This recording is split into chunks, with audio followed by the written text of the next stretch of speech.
మహాగణాధిపతయే నమః. ఓం గురుభ్యో నమః. ఓం శ్రీమాత్రే నమః.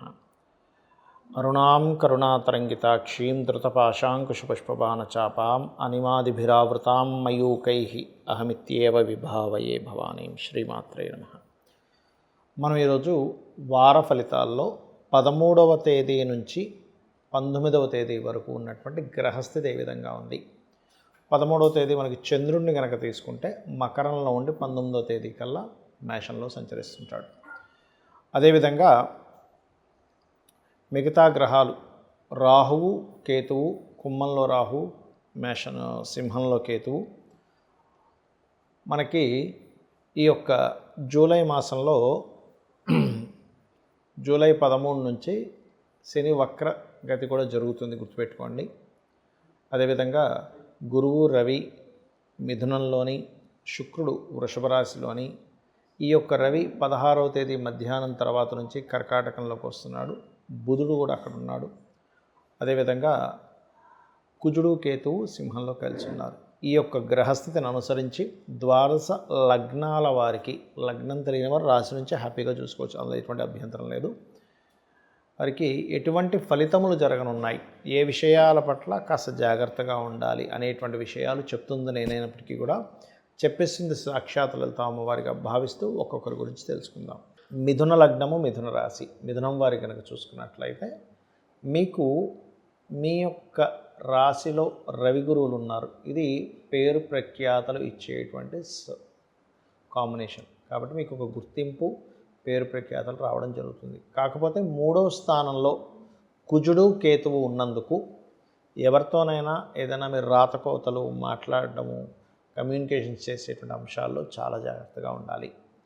ఇక 13వ తేదీ మధ్యాహ్నం తర్వాత నుంచి మీరు ఎవరికైనా ధనము, పెద్ద మొత్తంలో ధనాన్ని ట్రాన్స్ఫర్ చేసే విషయంలో కానీ, మనీని తీసుకొని మనీ పట్టుకొని కొంతమంది లాంగ్ జర్నీ చేస్తూ ఉంటారు. అటువంటి ధనాన్ని పట్టుకొని మీరు ట్రాన్స్పోర్ట్ అంటే ప్రయాణాలు చేసేటప్పుడు, ట్రావెలింగ్లో ఉన్నప్పుడు కానీ చాలా జాగ్రత్తగా ఉండాలి. మరియు మీ తండ్రి గారు విషయంలో లేదా మీ కుటుంబ సభ్యులు వాటర్ ప్లేసెస్కి వెళ్ళినప్పుడు కొంచెం జాగ్రత్తగా ఉండండి. నీటి వల్ల కొంత ఇబ్బంది వస్తూ ఉంటుంది ఇక్కడ. మరియు అదేవిధంగా రుణము, ముఖ్యంగా 16, 17 తేదీల్లో మీరు అనుకున్నటువంటిది ఏదైతే రుణం కోసం ప్రయత్నం చేస్తారో ఆ యొక్క ప్రయత్నం ఫలిస్తుంది. కాకపోతే 16, 17 తేదీలు ఇన్వెస్ట్మెంట్స్కి మీకు మంచిది కాదు. ఇక 18, 19 తేదీలు కనుక చూసుకున్నట్లయితే ఆ 18, 19 తేదీలు కూడా లాంగ్ జర్నీ చేసేటప్పుడు పెద్ద మొత్తంలో మనీ ట్రాన్స్ఫర్ చేసే అంశాలు జాగ్రత్తగా ఉండండి. ఇప్పుడు ఉన్నటువంటి గ్రహస్థితిలో శుక్రుడు 12వ స్థానంలో ఉన్నందుకు ఇన్వెస్ట్మెంట్స్కి ఇది మంచి సమయమే. వివాహ జీవితంలో ఏదైనా చిన్న చిన్న డిస్టర్బెన్స్ వచ్చినా అది మీరు సెట్ చేసుకోవడానికి ఇది ఒక మంచి సమయంగా చెప్పుకోవచ్చు, అందులో ఎటువంటి సందేహం లేదు. గృహం మూలంగా, వాహనాల మూలంగా, పంట పొలాల మూలంగా, రియల్ ఎస్టేట్ మూలంగా కూడా మీకు కొంతవరకు ఫినాన్షియల్ గ్రోత్ అనేటువంటిది పెరగనుంది. మీకు రావాల్సిన తండ్రి గారి యొక్క ప్రాపర్టీ కూడా ఇప్పుడు ఉండేటువంటి వీటిలో వస్తుంది. కాకపోతే దానిలో కొంతమంది కొంత పన్నాగాలు పనడం కానివ్వండి, మీకెందుకు రావాలనేటువంటి కొన్ని ఆటంకాలు పరచాలని చూస్తూ ఉంటారు. దానికి దుర్గాదేవి యొక్క ఆరాధన చేసుకోండి. మరియు దీంతోపాటు మీరు నిత్యము లలిత అమ్మవారి ఆరాధన చేసుకోండి. శుక్రుడు ఓన్ హౌస్లో ఉన్నాడు కాబట్టి పంచమాధిపతి, ఇష్టపడిన వారిని వివాహం చేసుకోవాలనేటువంటి ప్రయత్నము ఫలిస్తుంది. అలాగే బ్యూటీ రిలేటెడ్ సంబంధించినవి, లేకపోతే కొన్ని అనుకున్న సంకల్పాలు, ఉపాసన సిద్ధించడము, లగ్నంలో రవి గురువు ఉన్నందుకు ఇవి జరుగుతాయి. ఇక మీరు నిత్యము చేయవలసింది లలితా అమ్మవారి ఆరాధన చేస్తూ, ముఖ్యంగా శని వక్రగతిలో ఉన్నాడు కాబట్టి 10వ స్థానంలో ఓం మాణిక్య మకుటాకార జానుద్వయ విరాజితాయే నమః అని చేసుకోండి.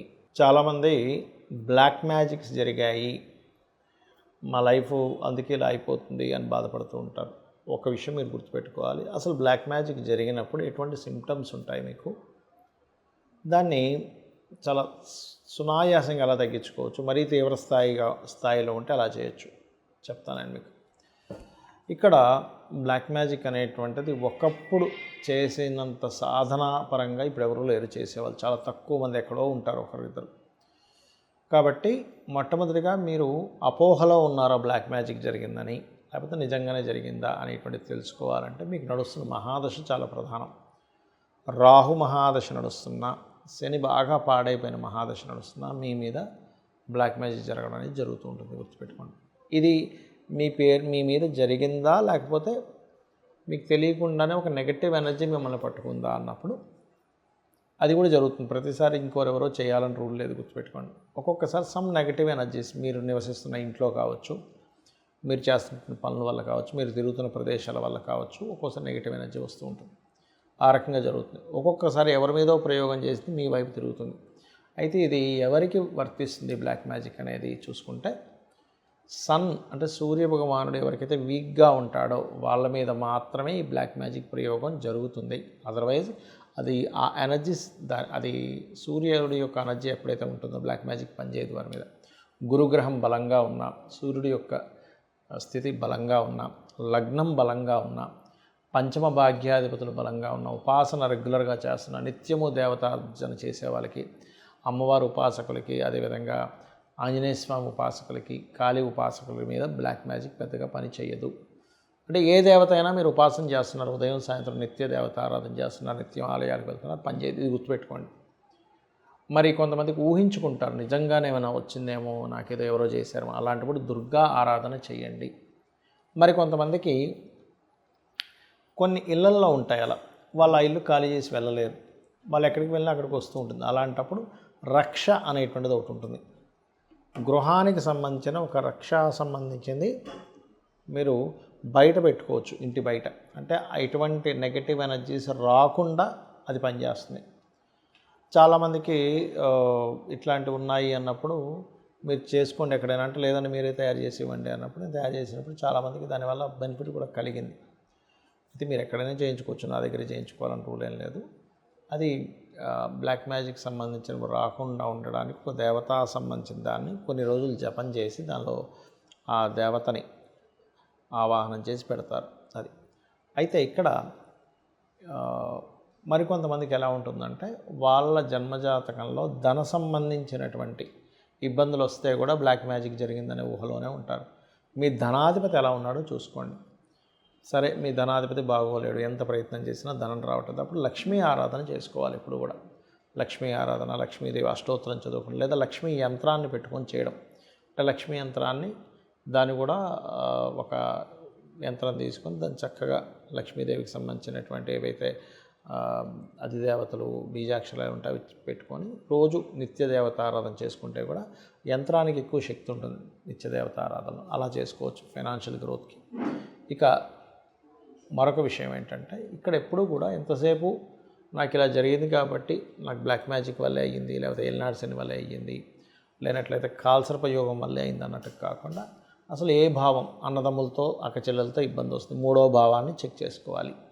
ఇప్పుడు చూడండి, ఒక వ్యక్తికి హెల్త్ బాగోలేదు అంటే మనం డయాగ్నోస్ చేస్తాం, చెక్ చేసి ఈ వ్యక్తికి వైటమిన్స్ తగ్గాయా, ప్లేట్లెట్స్ తగ్గాయా, బ్లడ్ తగ్గిందా, లేకపోతే ఆ వ్యక్తికి ప్రోటీన్స్ సరిగా అందట్లేదా అని చూసి దానికి సంబంధించినటువంటి ట్యాబ్లెట్ వేసుకోవడమో, ఆ ఫుడ్ తినడమో చేయడం వల్ల సెట్ ఎలా అయిపోతుందో ఆ వ్యక్తి యొక్క శారీరకంగా మన జన్మజాతకంలో కూడా లగ్నం పాడైందా, ధనస్థానం పాడైందా, కమ్యూనికేషన్ హౌస్ పాడడం వల్ల వీళ్ళకి ప్రతిదీ గొడవలు అవుతున్నాయా, లేకపోతే గృహం ఎందుకు కొనుక్కోలేకపోతున్నారు, వీళ్ళకి గృహభావం బాగాలేదా, ఎందుకు చదవలేకపోతున్నారు, ఎందుకు స్కూల్కి వెళ్ళాలంటున్నారు, 4వ స్థానం పాడైందా, అదేవిధంగా ఎందుకు వీళ్ళు ఆలోచనలని రాంగ్గా తీసుకుంటున్నారంటే 5వ స్థానం పాడైందా, ఎప్పుడు అప్పుల పాలు ఎందుకు అవుతున్నారంటే 6వ స్థానం పాడైందా అని ఇలాగ ప్రతి భావాన్ని చెక్ చేసుకోవాలి.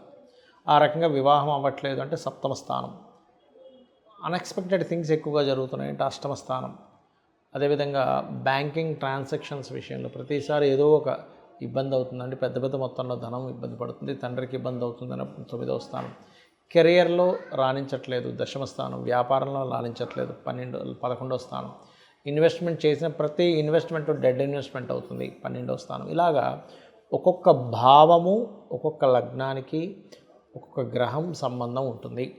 అది చూసుకోవాలి. కానీ ప్రతిసారి ఏనాడు శని నడుస్తుంది, నాకు ఎవరో బ్లాక్ మ్యాజిక్ చేశారు, నన్ను ఎవరో కొంతమంది చెప్తుంటారు, నీ మీద ఒక స్త్రీ కన్ను ఉంది, నీ మీద ఒక దిష్టి ఉంది. అది కాదు, అది ఉండవని నేను అనట్లా. దిష్టి అనేటువంటిది ఉంటుంది. లేకపోతే చిన్నపిల్లలకి బాగా బోరు నేడుస్తున్న పిల్లవాడికి ఇలా ఉప్పుతోనో మిరపకాయలతోనో మన పెద్దవాళ్ళు చేస్తూ ఉంటారు. దిష్టి తీయగానే ఎందుకు ఆగిపోతున్నారు అంటే దిష్టి అనేది కొంత ఉంటుంది కానీ మన జీవితాన్ని మొత్తం మార్చేసేది దిష్టి అవ్వదు, గుర్తుపెట్టుకోండి. అయితే ఒకవేళ సరే మీకు ఎక్కువగా దిష్టి పడుతుంది, సన్ వీక్గా ఉన్నాడు, నిజంగానే అలా జరుగుతుంది అనుకుందాం, అప్పుడు చక్కగా మీరు బయట ఇందాక నేను చెప్పినట్టుగా రక్ష, ఎటువంటి బ్లాక్ మ్యాజిక్స్ జరగకుండా ఉండే రక్ష, మరియు అదేవిధంగా బయట మీరు గుమ్మడికాయతో చేసినటువంటిది ఒకటి, గుమ్మడికాయని బయట పెట్టుకుంటారు దిష్టి తగలకుండా ఇంటికి కూడా, అలాంటివి పెట్టుకోవడము, నిత్యము దీపారాధన ఇంట్లో చేయడము చేస్తే కూడా అది క్లియర్ అయిపోతుంది. దాని గురించి ఏం టెన్షన్ పడాల్సిన అవసరం లేదు. అయితే ఒకటి, మీరు నిత్యము అమ్మవారి ఆరాధన లేదా విష్ణు ఆరాధన చేయండి, ఖచ్చితంగా మీ జీవితం బాగుపడుతుంది. శ్రీమాత్రే నమః.